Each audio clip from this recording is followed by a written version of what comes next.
சம்பவங்கள் பல நடந்து கொண்டிருக்கு. சில சம்பவங்கள் நடக்க இருக்கு. இந்த மாதிரி பல விஷயங்கள உள்ளடக்கிய காணொளியா இந்த வீடியோ இருக்க போகுது. இன்றைய நாள்ல இலங்கையில இந்த வருஷத்துல நடந்த 76வது துப்பாக்கிச்சூடு சம்பவம் இன்று நடந்திருக்கு. மாத்தறையில ஒருவர் காயமடைந்திருக்காரு. அடுத்தடுத்து கடந்த நாட்கள்ல துப்பாக்கிச்சூடு சம்பவங்கள் நடந்து கொண்டிருக்கு. கடந்த நாட்கள்ல கொஞ்சம் அமைதியா இருந்தது. இப்ப துப்பாக்கிச்சூடு சம்பவங்கள்லாம் கொழும்பை விட்டு கொஞ்சம் வெளியே போயிருக்குன்னு சொல்லலாம். ஏன்னா கொழும்புல நடந்து கொண்ட துப்பாக்கிச்சூடு சம்பவங்கள் இப்போ வெளி இடங்கள்ல, குறிப்பா சிங்கள மக்கள் வாழுகின்ற பிரதேசங்கள்ல அதிகமான துப்பாக்கிச்சூடு சம்பவங்கள் இந்த 2 கிழமைக்குள்ள நடந்திருக்கு. 76 துப்பாக்கிச்சூடு சம்பவங்கள்ல இதுவரைக்கும் 42 பேர் உயிரிழந்திருக்காங்க. இந்த மாதிரி தொடர்ச்சியா இந்த துப்பாக்கிச்சூடு சம்பவங்கள் நடக்கிற விஷயங்கள் குறையல. குறைஞ்சிட்டப்பன்னு நினைச்சோம், ஆனா குறையல. இந்த புகைப்படத்தை நீங்க சமூக வலைதளங்கள்ல ஒரு 2-3 நாளா பார்த்து கொண்டிருக்கீங்க. இது தொடர்பா நிறைய பேர் பதிவுகளை எங்கிட்டு இருக்கீங்க, தொடர்பான கருத்துக்களையும் வெளியிட்டு கொண்டிருக்கீங்க. இது என்ன, இது உண்மையிலேயே இப்படி நடந்திருக்கா அப்படின்ற மாதிரி. இல்ல, இது நடக்கிறதுக்கான வாய்ப்புகள் இருக்கு. காரணம்னு சொன்னா, ஒரு ஒரு கிழமை போன கிழமை ஒரு வர்த்தமானி வெளியிட்டாங்க அரசாங்கத்தால. முன்னாள் ஜனாதிபதிகளுக்காக வழங்கப்பட்ட சலுகைகள், விசேட சிறப்பு சலுகைகள் எல்லாமே ரத்து செய்யறதுக்கான ஒரு வர்த்தமானி அறிவித்தல். இந்த வர்த்தமானி வரதுக்கு காரணம்னு சொன்னா, ஒரு கிழமைக்கு முதல்ல அமைச்சரவையில அங்கீகாரம் வழங்கப்பட்டிருந்தது. முன்னாள் ஜனாதிபதிகளுக்கு வழங்கப்பட்டிருக்கின்ற விசேட சலுகைகளை இடைநிறுத்துறதுக்கான ஒரு சட்ட மூலத்துக்கான அங்கீகாரம். அந்த அடிப்படையில் இந்த வர்த்தமானி வெளியிட்டாங்க. இந்த சட்ட மூலத்தை அமுல்படுத்த போறாங்க. அமுல்படுத்திய நாள்ல இருந்து இந்த மாதிரியான சம்பவங்கள் நடக்கும். அதை ஊகிச்சு ஏஐ மூலமா இந்த படத்தை நம்ம மக்கள் கிரியேட் பண்ணி சமூக வலைத்தளங்கள்ல இப்ப பகிர்றாங்க. இது தொடர்பான கருத்துக்களும் வெளியிடப்பட்டிருக்கு. இதுல என்ன நடக்க போகுதுன்னு சொன்னா, முதல் விமர்சிக்கப்பட்ட விஷயம் தான், முன்னாள் ஜனாதிபதி மஹிந்த ராஜபக்ஷ அவர்கள் இப்ப குடியிருக்கிற இல்லம் மிக பெருமதியான இடத்துல இருக்காரு. இது இந்த அளவு சலுகை ஒரு முன்னாள் ஜனாதிபதிக்கு வழங்க முடியாது. அந்த அளவு அரசாங்கம் செலவழிக்கிறாங்க. உதாரணத்துக்கு சொல்ல போனா, ஒரு மாசம் அவர் இருக்கிற வீட்டுக்கு 40 லட்சம் ரூபாய் வாடகை செலுத்தப்படுகிறது. அந்த அளவுக்கு பெரிய அளவான செலவுகள், அவருக்கு பாதுகாப்பு, இந்த மாதிரி பல விஷயங்கள் இருக்கு. இது எல்லாமே மக்களுடைய காசுல போறதால முன்னாள் ஜனாதிபதிகளுக்கு வழங்கப்பட்டிருக்கின்ற சலுகைகள், அவங்களுடைய குடும்பங்களுக்கு வழங்கப்பட்டிருக்கின்ற சலுகைகள். ஒரு உதாரணத்துக்கு சொல்ல போனா, அந்த குடும்பங்கள் அப்படின் போது முன்னாள் ஜனாதிபதி ரணசிங்க பிரேமதாஸ் அவருடைய மனைவி, அவங்களுக்கு கூட இன்னும் அரசாங்கத்தினால வழங்கப்படுகின்ற வீடா இருக்கட்டும், பென்ஷனா இருக்கட்டும், சலுகைகள் இன்னும் பாதுகாப்பா இருக்கட்டும், எல்லாமே வழங்கப்பட்டது. இது எல்லாமே இடைநிறுத்தப்பட்டது. சந்திரிகா பண்டாரநாயக்க குமாரதுங்க அவர்களுக்கு வழங்கப்பட்டிருக்கின்ற வீடு, இந்த மாதிரி பல விஷயங்கள், போக்குவரத்து, வாகனம், பாதுகாப்பு, இந்த மாதிரி விசேட சிறப்பு சலுகைகள் இதெல்லாமே இடைநிறுத்தத்துக்கான ஒரு வர்த்தமானியும் சட்டம் மூலமும் தான் வந்திருக்கு. எனவே இதெல்லாம் நடக்கும்போது நீங்க பார்க்குற இந்த ஏஐ மூலமா ஊகிச்ச படங்கள் அல்லது இந்த மாதிரி நிஜத்திலையும் பார்க்கக்கூடிய மாதிரி இருக்கும் என்றுதான் இந்த புகைப்படம் சொல்லுது. நிறைய பேர் இது தொடர்பாக இப்ப நடந்திருக்கு, இந்த மாதிரியான பல விஷயங்களை அந்த அந்த பதிவுகளுக்குள்ள பார்த்தேன். இல்ல, இது ஊகிக்கப்பட்டிருக்கு. இந்த மாதிரி ஒரு சம்பவம் நடக்கிறதுக்கு வாய்ப்புகள் இருக்கு. இதோட இன்னும் ஒரு முக்கியமான நிகழ்வு இன்றைய நாள்ல ஆரம்பிக்கப்பட்டிருக்கு. விமான நிலையத்துல போக்குவரத்து அமைச்சர் விமல் ரத்நாயக் அவர்கள் இதை ஆரம்பிச்சிருக்காரு.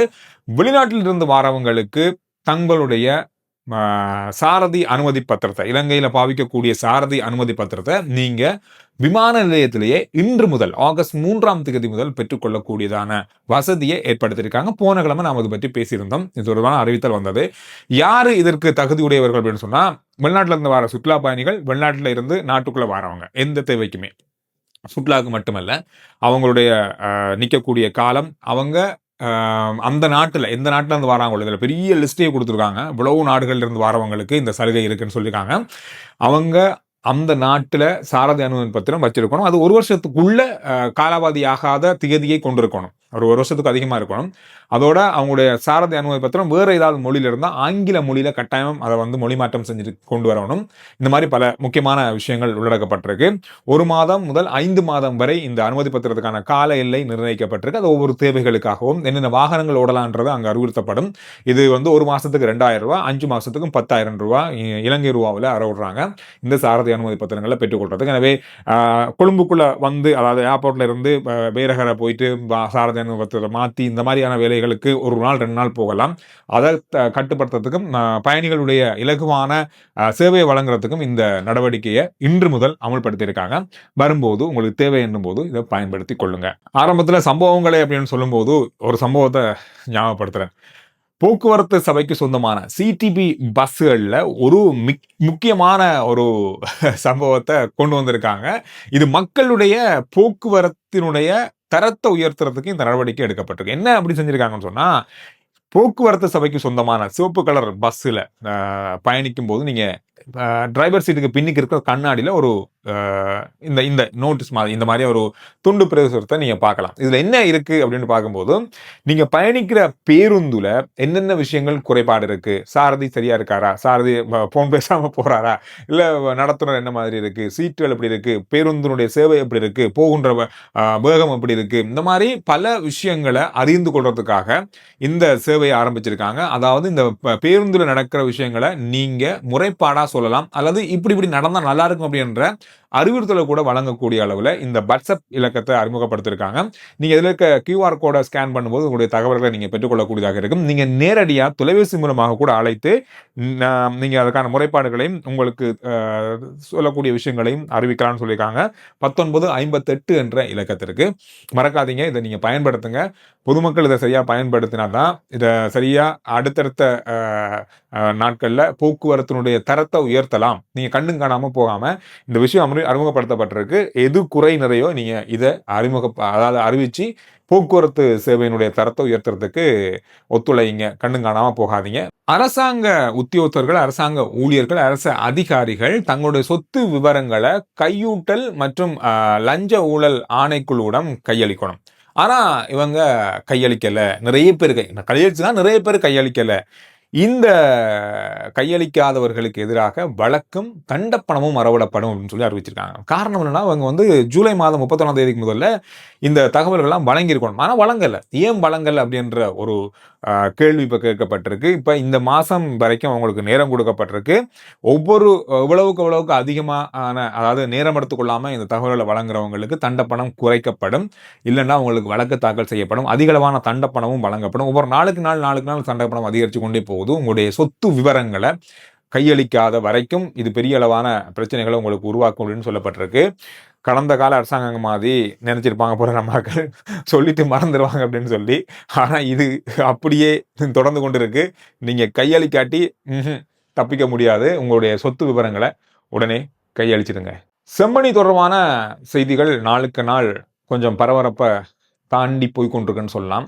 130 எண்புக்கூடுகள் கண்டெடுக்கப்பட்டு இன்றைய நாளுடைய கணக்கின் உறுதி செய்தி வரும் வரைக்கும் பார்த்த செய்தியில இந்த 130 எண்புக்கூடுகள் தொடர்பாக இப்பொழுது தொடர்ச்சியாக விசாரணைகள் சிஐடியினால் நடத்தப்பட்டு கொண்டிருக்கு. ஏற்கனவே சிஐடியிடம் இந்த விசாரணைகள் கையளிக்கப்பட்டதை நாங்கள் பார்த்திருந்தோம். எனவே இது இன்னும் ஒரு பரிணாமத்தை நோக்கி போகுது. காரணம் என்னன்னு சொன்னால், வருகின்ற நாளை முதல் இந்த அகழ்வுகளில் இருந்து எடுக்கப்பட்ட ஆதார பொருட்கள், இந்த பேக்குகள் கண்டுபிடிச்சாங்க, சின்ன பிள்ளைகள டாய்ஸ்கள் கண்டுபிடிச்சாங்க, பொம்மைகள் கண்டுபிடிச்சாங்க. இந்த மாதிரியான விஷயங்கள் பார்வைக்கு வைக்கப்பட்டிருக்கிறது. பொதுமக்களுடைய பார்வைக்கு எங்கே போயிட்டு நீங்கள் ஆதார பொருட்களை வைத்துக்கொண்டு அடையாளம் பார்க்கறதுக்கான ஒரு சந்தர்ப்பத்தை கொடுத்துருக்காங்க. இது யார் போகலாம்னு சொன்னால், முறைப்பாடு செய்தவர்கள், அதாவது காணாமல் போனவர்கள் தொடர்பாக முறைப்பாடு செஞ்சவங்களுக்கு அனுமதி வழங்கப்பட்டது. இங்கே புகைப்படம் அல்லது வீடியோக்கள் எடுக்கிறதுக்கு தடை அப்படின்னு சொல்லியிருக்காங்க. எனவே இந்த விஷயம் தொடர்பாக தெரியாதவங்க இதை நாளையிலிருந்து நீங்கள் அதை பார்வையிடக்கூடியதாக இருக்கும். இந்த அகழ்வு தொடர்பான பலதரப்பட்ட நடவடிக்கைகள் தொடர்ச்சியாக இடம்பெற்றுக் கொண்டிருக்கிறது. ஸ்கேன் பரிசோதனை மற்ற இடங்களையும் இப்பொழுது இடம்பெற்றுக் கொண்டிருக்கிறது. செய்மதி ஸ்கேனிங் தொடர்பாகவும் இப்பொழுது ஆராயப்பட்டு வருவதாகவும் சொல்லப்பட்டிருக்கு.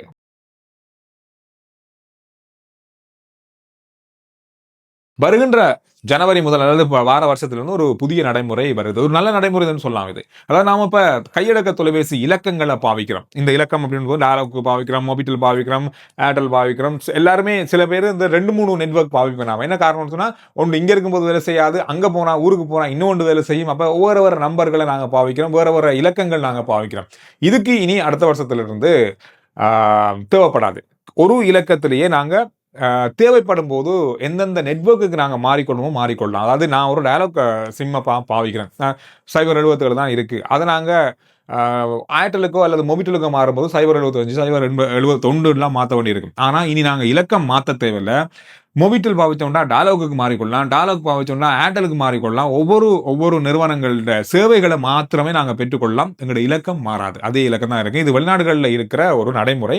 இலங்கைக்கு இது கொண்டு வராங்க. இது ஒரு வருஷத்துக்கு முதல்ல இது வந்திருக்கணும். நிறைய பேருடைய ஆதரவு இல்லை, இங்கே அந்த தொழில்நுட்பம் இல்லை, இந்த மாதிரியான பல விஷயங்கள் இழுத்தடிக்கப்பட்டது. இதன் காரணமாக இப்போ ஓரளவுக்கு பேசிக்கிச்சு இலங்கை தொலைத்தொடர்பு ஆணைக்குழு இதுக்கான முடிவை கண்டிருக்காங்க. வருகின்ற வருஷத்துலேருந்து இது ஆரம்பிக்க போகிறாங்க. இதே மாதிரி தான் ஸ்டாலின் வரும்பொழுது பெரிய எதிர்ப்புகள் இருந்தது. இப்போ ஸ்டாலின் வந்த பொழுது நிறைய பேர் ஸ்டாலினை பார்த்துட்டு உடனடியாக இன்டர்நெட்டை அல்லது இன்டர்நெட் சேவையை மக்களுக்கு வழங்கணுன்ற பல பேக்கேஜுகளை இப்போ அறிமுகப்படுத்திருக்காங்க. மக்களுக்கு அது நன்மையாக தான் அமைஞ்சிருக்கு. காரணம்னு சொன்னால் இன்டர்நெட் வந்து இங்கே அன்லிமிட்டடே இருக்கலை. உண்மையை சொல்ல போனால் அன்லிமிட்டடாக என்னென்னே தெரியாத அளவுக்கு இருந்திருக்காங்க நிறைய நெட்வொர்க்குகள். இப்போ தான் அந்த அன்லிமிட்டட் என்னென்று கொண்டு வந்திருக்காங்க. இது வந்து மக்களுக்கு வழங்கக்கூடிய ஒரு நல்ல சேவைகளாக வருகிற நாட்களில் இருக்கும். எனவே இப்போ தான் இன்டர்நெட்டை ஃபாஸ்ட்டாக ஆக்கிறது, 5G இருந்தாலே பாவிக்க முடியாத அளவில் தான் நம்மளுடைய நாட்டில் இருக்கிற சேவை வழங்குநர்கள் இன்டர்நெட் நமக்கு கொடுக்குறாங்க. ஆனால் ஸ்டார்லிங்கை இப்போ வந்து கிராமங்களில் மக்கள் பாவிக்க என்னதான் அதுக்கு விலை உயர்வு தான், ஆனாலும் சில கட்டாயமான தேவைகள் இருக்குது. இன்டர்நெட் இது வேணும், அவங்களோட வேலைக்கு தேவை அப்படின்னு போது அவங்க அதை பெற்றுக்கொள்கிறாங்க. நிறைய வீடியோக்கள் நீங்கள் பார்த்துருப்பீங்க. யார் இங்கே ஸ்டாலிங் பாவிப்பாங்க அப்படின்னு நிறைய பேர் நாம் சொன்னோம். ஆனால் இப்போ மக்கள் இங்கே பாவிக்க ஆரம்பிச்சிருக்காங்க. காரணம்னு சொன்னால் இங்கே இருக்கிற இன்டர்நெட்டுடைய அவ்வளோ வேகம் குறைவு, தேவைக்கு ஏற்ற மாதிரி இல்லை, அவங்களுடைய வேலைக்கு ஏற்ற மாதிரி இல்லை. அப்படின்றதால அந்த இடத்துக்கு போகிறதால இங்கே இருக்கிறவங்க அப்டேட் ஆக வேண்டியிருக்கு.